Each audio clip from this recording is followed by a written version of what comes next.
Bismillahirrahmanirrahim. Bismillahirrahmanirrahim.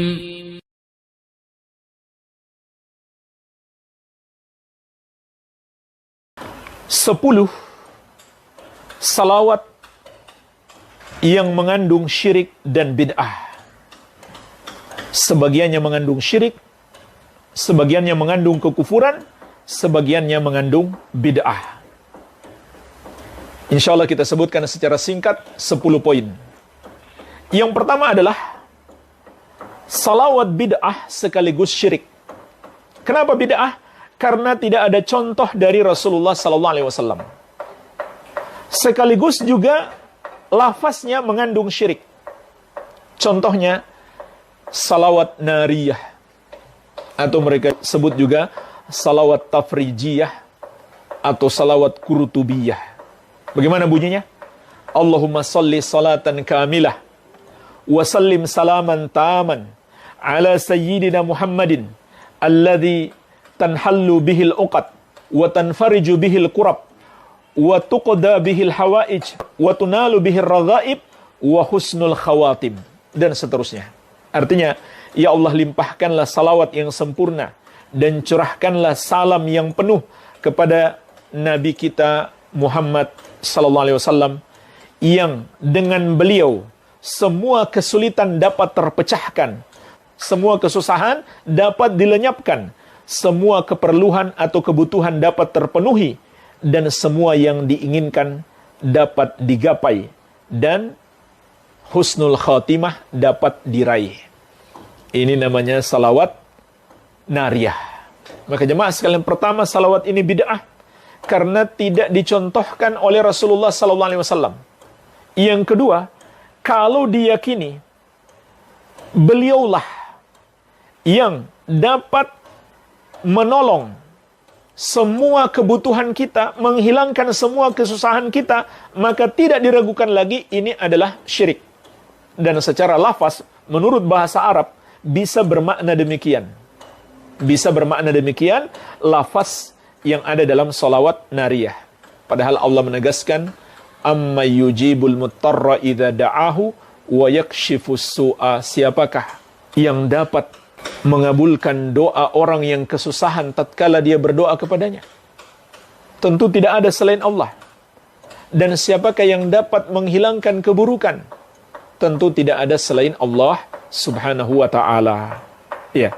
Jadi ini adalah bid'ah dan bisa bermakna syirik kalau diyakini bahwa Muhammad sallallahu alaihi wasallam menghilangkan segala kesusahan dan mengabulkan segala kebutuhan hamba. Iya. Contoh lain jemaah sekalian, salawat burdah. Syair yang mereka anggap juga salawat. Ini parah sekali kesyirikannya.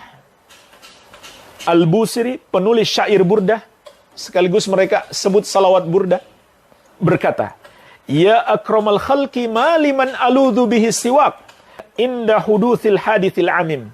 Wahai makhluk yang paling mulia, Muhammad sallallahu alaihi wasallam, tidak ada tempat aku berlindung kecuali kepadamu ketika aku ditimpa musibah. Subhanallah. Ini lebih parah sebenarnya daripada sekedar menyamakan Allah dengan Nabi Muhammad sallallahu alaihi wasallam. Ini Allah pun sudah nggak dipakai sama dia. Karena dia katakan, wahai makhluk yang paling mulia, tidak ada tempat aku berlindung kecuali kepadamu. Bukan lagi kepada Allah. Kalau dia mengatakan, tidak ada tempat aku berlindung kecuali kepadamu dan kepada Allah, itu syirik. Sekarang Allah malah sudah nggak dipakai. Kemudian dia juga mengatakan, wa inna min judika dunya wa darrataha wa min ulumika ilmu lauhi wal qalam. Dan sesungguhnya di antara anugerahmu dunia dan akhiratnya, dan di antara ilmu yang engkau miliki, ilmu tentang al-lauhul mahfuz dan catatan takdir. Subhanallah. Dia katakan Nabi SAW yang menganugerahkan dunia dan akhirat kepada para hamba. Padahal Allah menegaskan, wa inna lana lal akhirata wal ula. Sesungguhnya milik kamilah akhirat dan dunia. Surat Al-Lail ayat ke-13. Lalu dia mensifatkan Nabi sallallahu alaihi wasallam mengetahui perkara gaib, mengetahui catatan takdir yang ada di Allahul Mahfuz. Padahal Allah menegaskan di surat An-Naml ayat ke-65, "Qul la ya'lamu man fis samawati wal ardil ghaiba illallah." Katakanlah, tidak ada yang mengetahui perkara gaib satupun makhluk di langit maupun di bumi kecuali Allah. Dan jemaah sekalian, di salawat burdah ini juga ada pensifatan kepada Nabi sallallahu alaihi wasallam yang tidak tepat. Salawat burdah itu awalnya adalah Maulaya salli wa sallim daiman abada ala habibika khairil khalqi kullihim. Ini seringkali mereka buat nyanyian-nyanyian. Artinya apa? Ya Allah, curahkanlah salawat dan salam terus-menerus selama-lamanya kepada habibika, habibmu, kecintaanmu, sebaik-baik makhluk seluruhnya. Kalimat habibika, Muhammad sallallahu alaihi wasallam adalah habibmu ya Allah. Maka jemaah sekalian, para ulama menjelaskan, ini kurang tepat untuk disifatkan kepada Nabi sallallahu alaihi wasallam. Kenapa? Karena pensifatan kepada beliau lebih tinggi daripada habib, yaitu khalil. Khalil itu tingkat kecintaannya lebih tinggi daripada habib. Dan sifat Nabi sallallahu alaihi wasallam yang disifatkan Allah bukan Habib, tapi Khalil.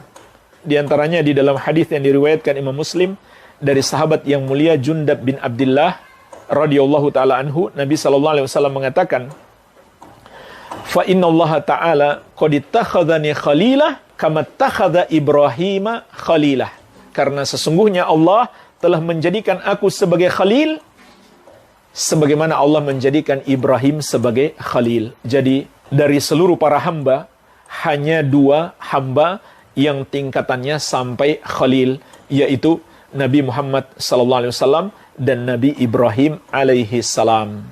Ini 2 nabi ini yang paling tinggi tingkatannya. Bukan Habib, tapi khalil. Jadi tidak tepat kalau menyebut Nabi SAW Habib. Iya. Oleh karena itu, Nabi tidak boleh menjadikan makhluk sebagai khalil, cukup sebagai Habib saja. Sebagaimana dalam lanjutan hadis, "Walau kuntu muttakhidan min ummati khalila, lattakhadtu Abu Bakrin khalilah." Andaikan boleh aku jadikan dari umatku seorang khalil, maka orangnya adalah Abu Bakar. Orangnya adalah Abu Bakar As-Siddiq radhiyallahu anhu, tapi tidak boleh. Jadi khalil itu kecintaan yang tertinggi, maka kita sebagai hamba yang paling kita cintai hanya boleh Allah Subhanahu wa ta'ala. Baik. Ini jemaah sekalian yang pertama. Yang kedua, salawat yang bid'ah sekaligus mengandung kekufuran dan berdusta atas nama Rasulullah sallallahu alaihi wasallam. Contohnya apa? Sangat banyak. Di antaranya salawat Fatih yang dibuat-buat oleh At-Tijani, lalu dinisbatkan kepadanya tarekat Tijaniyah, salah satu golongan sufi ekstrim. Salawat yang mengandung kekufuran. Di mana mengandung kekufuran? Yaitu ketika At-Tijani yang membuat salawat itu menjelaskan keutamaannya. Apa dia bilang?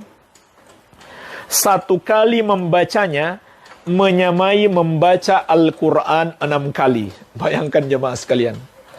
Kata At-Tijani, pendiri tarekat Tijaniyah, Sufia ekstrim, 1 kali membaca salawat Al-Fatih senilai membaca Al-Quran 30 juz 6 kali. Ini kufur.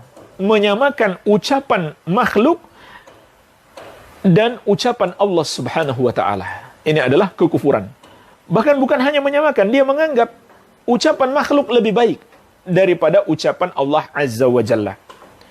Dan ini dia sandarkan kepada Nabi SAW secara dusta. Dia berdusta atas nama Nabi SAW. Tidak ada hadis sama sekali. Dia mengklaim menerima melalui riwayat atau jalur khusus kepada Nabi Muhammad SAW. Dia berkata, kemudian beliau SAW mengabarkan kepadaku untuk kedua kalinya, bahwa 1 kali membacanya menyamai setiap tasbih yang terdapat di alam ini dari setiap zikir. dari setiap doa yang kecil maupun besar, dan dari Al-Quran 6.000 kali. Na'udzubillah. Salawat Fatih dia katakan, Nabi Muhammad SAW mengabarkan kepadaku, pada akhirnya menjadi lebih afdal dari Al-Quran sebanyak 6.000 kali. Ini kan khayalan dan kedustaan atas nama Nabi Muhammad SAW. Dan kekufuran. Bagaimana bisa ucapan kita bersalawat kepada Nabi SAW lebih baik daripada Al-Quran kalamullahi azza wa jalla. Ini jelas kekufuran dan kedustaan atas nama Nabi Muhammad SAW, karena dia klaim itu hadis Nabi SAW, padahal tidak ada satupun sanad yang sahih, bahkan yang dhaif sekalipun tidak ada. Iya. Dan Nabi SAW telah mengingatkan kita, man kadzaba alayya muta'ammidan falyatabawwa maq'adahu minan nar. Barang siapa berdusta atas namaku dengan sengaja, siapkan tempat duduknya di neraka. Kemudian yang ketiga, salawat yang mengandung tawassul yang bid'ah. Salawat yang mengandung tawassul yang bid'ah. Contohnya gimana? Salawat Badar. Salatullah salamullah ala toha rasulillah. Salatullah salamullah ala Yasin habibillah. Perhatikan jemaah sekalian, Toha dan Yasin mereka anggap juga nama Nabi Muhammad SAW, padahal tidak ada dalil sahih.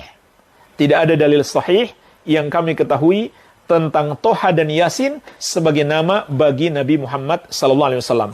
Juga di sini sama dengan salawat burdah tadi, mensifatkan Nabi SAW dengan Habib, Habibullah. Ini tidak tepat, harusnya Khalilullah. Kemudian lanjutannya, tawassalna bismillah wa bil hadi rasulillah. Perhatikan, ini dua kalimat. Yang pertama betul, yang kedua bid'ah. Tawassalna bismillah. Kami bertawassul dengan menyebut nama Allah. Ini betul. Yang kedua, wabil hadi rasulillah. Kami bertawassul dengan al-hadi, yaitu Muhammad Rasulillahi sallallahu alaihi wasallam. Ini adalah tawassul yang bid'ah, tidak diajarkan oleh Nabi sallallahu alaihi wasallam. Bahkan wa kulli mujahidin lillah bi ahlil badri ya Allah. Kita bertawassul juga dengan setiap mujahid di jalan Allah, yaitu ahlil badar, para sahabat peserta perang Badar. Jadi dia bertawassul dengan Nabi sallallahu alaihi wasallam dan para sahabat. Ini tawassul yang bid'ah, tidak ada contohnya dari Nabi sallallahu alaihi wa ala alihi wasallam. Iya. Begitu pula dalam salawat burdah tadi ada lafaz di dalamnya. Ya, salawat burdah itu panjang. Nah, di antara lafaznya adalah Ya Rabbi bil Mustafa balik maqasidana. Wahai Rabb, dengan Al-Mustafa, yaitu dengan Nabi Sallallahu Alaihi Wasallam, sampaikan kami kepada maksud-maksud kami. Jadi bertawassul dengan Al-Mustafa Nabi Sallallahu Alaihi Wasallam. Ini pertama salawat yang bid'ah, tidak ada contoh dari Nabi Sallallahu Alaihi Wasallam. Yang kedua juga tawassul yang bid'ah, karena tidak ada contoh dari Nabi Sallallahu Alaihi Wasallam, dan beliau mengingatkan, man amila amalan laisa alaihi amruna fahuwa raddun. Siapa yang melakukan satu amalan tidak ada padanya petunjuk dari kami, amalan tersebut tertolak. Kemudian yang keempat, termasuk bid'ah dalam salawat adalah menentukan jumlah khusus yang tidak ditentukan oleh Nabi Sallallahu Alaihi Wasallam. Betul, kita dianjurkan memperbanyak salawat, tapi jangan kita batasi jumlah khusus. Misalkan 100 kali, 1000 kali, dan termasuk salawat nariyah, mereka anjurkan dibaca 4444 kali. Jadi, menghitungnya saja saya rasa susah sekali. Dan syariat tidak ada yang menyusahkan kita. Ini menurut mereka, ada anjuran membaca salawat nariyah yang kita sebutkan di awal tadi sebanyak 4444 kali. Dari mana ketentuan jumlah itu? Mereka buat-buat sendiri. Maka itu adalah termasuk bid'ah, mengada-ada di dalam agama. Tidak ada contoh dari Nabi SAW, dan beliau telah mengingatkan, kullu bid'atin dhalalah. Setiap bid'ah itu sesat. Wa kullu dhalalatin finnar. Setiap yang sesat tempatnya di neraka. Tapi mereka mentakwil-takwil hadis ini. Hadis yang sudah jelas, semua bid'ah itu sesat, tapi mereka takwil-takwil lagi sampai akhirnya jadi ada bid'ah hasanah. Subhanallah. Kemudian yang kelima, meyakini keutamaan khusus. Meyakini keutamaan khusus. Seperti jemaah sekalian, mereka yakini membaca salawat nariyah tadi sebanyak 4.444 kali, maka semua permintaan akan dikabulkan. Dari mana keutamaan khusus seperti ini? Mereka buat-buat sendiri, tidak ada dalilnya. Maka meyakini ada keutamaan khusus tanpa ada dalilnya, ini adalah termasuk keyakinan yang bid'ah. Begitu pula salawat fatih tadi, itu keutamaannya sangat banyak menurut mereka. Terbebas dari berbagai macam kesulitan di dunia dan di akhirat, dibaca ribuan kali dan seterusnya. Ya, ada jumlah-jumlah khusus dengan keutamaan-keutamaan khusus. Dan keutamaan-keutamaan khusus itu pun dengan jumlah-jumlah khusus, seperti mereka mengatakan membaca salawat Al-Fatih 100 kali pada malam Jumat, maka dosa selama 400 tahun terhapus. Intinya mengada-ada dalam agama. Keyakinan-keyakinan yang batil yang tidak berdasarkan dalil. Yang keenam, menentukan waktu khusus tanpa ditentukan oleh dalil. Seperti hari-hari khusus, hari Senin misalkan atau hari Kamis. Maka kita diperintahkan memperbanyak salawat. Silahkan memperbanyak salawat kapan saja. Tidak boleh kita mengatakan kalau masuk hari Senin misalkan kita perbanyak salawat. Tidak. Kapan saja kita perbanyak salawat. Tapi kalau kita katakan, jika masuk hari Jumat kita perbanyak salawat, boleh. Kenapa? Ada dalilnya. Karena ada dalilnya. Sedangkan hari Senin atau Kamis dan lain-lain tidak ada dalilnya. Yang ketujuh, menentukan tempat khusus tanpa dalil. Jadi, ada tempat-tempat khusus yang kita sebutkan tadi, dianjurkan dalam dalil. Seperti ketika memasuki masjid dan keluar dari masjid. Ketika di Masjid Nabawi lebih dianjurkan lagi. Kalau kita menentukan ada tempat khusus, jika kita sampai di situ, hendaklah kita perbanyak salawat, padahal tidak ada dalil yang menjelaskan, maka itu adalah termasuk bid'ah. Iya.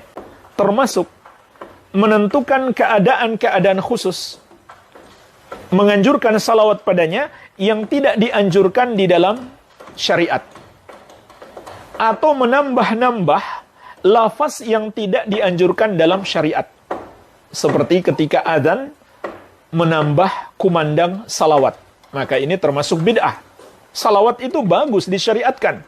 Tapi ketika adzan, jangan kita tambah kumandang salawat. Bersalawat setelah adzan itu disyariatkan. Tetapi menambah kumandang adzan dengan salawat, itu adalah termasuk bid'ah. Ya. Oleh karena itu jemaah sekalian, para sahabat melarang apa yang sudah ditentukan lafaznya dari Nabi SAW, lalu kita tambah-tambahi lagi. Disebutkan dalam riwayat At-Tirmidzi dari Nafi, tabi'in yang mulia, murid Ibnu Umar radhiyallahu anhuma, beliau menceritakan, anna rajulan atasa ila jambi Ibni Umar, bahwasanya ada seseorang yang bersin di dekat Ibnu Umar radhiyallahu anhuma. Faqal, lalu orang itu mengatakan, alhamdulillah wassalamu ala rasulillah. Dia bersin lalu dia ucapkan alhamdulillah dan salam kepada Rasulullah sallallahu alaihi wasallam. Qala Ibnu Umar, maka Ibnu Umar radhiyallahu anhuma, sahabat murid Rasulullah sallallahu alaihi wasallam, beliau pun berkata, wa ana aqul alhamdulillah wassalamu ala rasulillah. Wa laysa hakadha allamana Rasulullah sallallahu alaihi wasallam. Allamana an naqul alhamdulillah ala kulli hal. Kata beliau, aku pun mengatakan alhamdulillah wassalatu wassalamu ala rasulillah. Tapi ketika bersin, Nabi SAW tidak mengajarkan kepada kita untuk mengucapkan alhamdulillah wassalamu ala rasulillah. Tapi cukup alhamdulillah saja. Dan beliau juga menganjurkan kita mengucapkan alhamdulillah ala kulli hal dalam setiap keadaan. Jadi jemaah sekalian, perhatikan di sini. Mungkin kita mengatakan, apa buruknya setelah bersin kita ucapkan alhamdulillah, lalu kita tambahkan salawat. Ternyata sahabat Ibnu Umar radhiyallahu anhu melarang. Dengan alasan apa? Nabi SAW nggak mengajarkan seperti itu.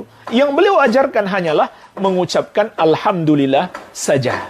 Jika lafaz-lafaz itu sudah ditetapkan dalam syariat dan tidak ada padanya salawat, jangan kita tambahkan salawat. Kemudian yang ke-8, bersalawat sambil bernyanyi-nyanyi. Ini termasuk bid'ah mengada-ada dalam agama, tidak ada contoh dari Rasulullah SAW, tidak pula dari para sahabat radhiyallahu taala anhum ajmain. Kemudian yang kesembilan, salawat diiringi musik. Ini lebih parah lagi. Menyanyi diiringi musik lagi, bahkan tidak jarang sambil berjoget-joget. Na'udzubillah. Ini bisa jadi jemaah sekalian termasuk penghinaan kepada syariat Islam, kepada ibadah salawat, kepada Nabi SAW. Kenapa? Karena musik itu sendiri adalah maksiat. Bagaimana mungkin seseorang beribadah kepada Allah sambil berbuat maksiat? Musik itu maksiat berdasarkan kesepakatan ulama 4 madhab, berdasarkan hadis-hadis yang sahih, di antaranya Rasulullah SAW menegaskan, la yakunanna aqwamun min ummati yastahilluna al-hira wal harira wal khamra wal ma'azif. Akan ada nanti segolongan dari umatku yang menghalalkan zina, sutra bagi laki-laki, khamar dan alat-alat musik. Alat-alat musik hukumnya haram. Tegas Nabi SAW mengatakan, bagaimana mungkin digunakan ketika bersalawat kepada Nabi SAW. Ini secara tidak langsung adalah penghinaan. Maka hati-hatilah. Kemudian yang ke-10, berselawat dengan suara keras atau sambil berjamaah, mengucapkannya secara berjamaah. Jamaah sekalian, pada dasarnya berdoa itu dianjurkan untuk dipelankan, bukan dikeraskan. Nabi SAW mengatakan, irba'u anfusakum innakum la tad'una asamma wala ghaibah. Sayangi diri kalian. Sesungguhnya kalian tidak sedang berdoa kepada yang tuli lagi gaib, yang tidak ada, yang jauh. Sesungguhnya kalian sedang berdoa kepada Allah yang maha mendengar lagi maha dekat. Jadi kenapa harus dikeras-keraskan bacaannya? Maka ini menyelisihi petunjuk Nabi SAW itu sendiri. Pada dasarnya berdoa termasuk bersalawat itu dianjurkan tidak dikeraskan. Begitu pula dilakukan secara berjamaah. Dilakukan secara berjamaah. Seperti ada yang memimpin, lalu diikuti oleh jamaah dengan satu suara, seperti kor begitu. Maka ini termasuk cara yang bid'ah, tidak ada contoh dari Rasulullah sallallahu alaihi wa ala alihi wasallam. Walhamdulillah, mungkin ini yang bisa kita bahas.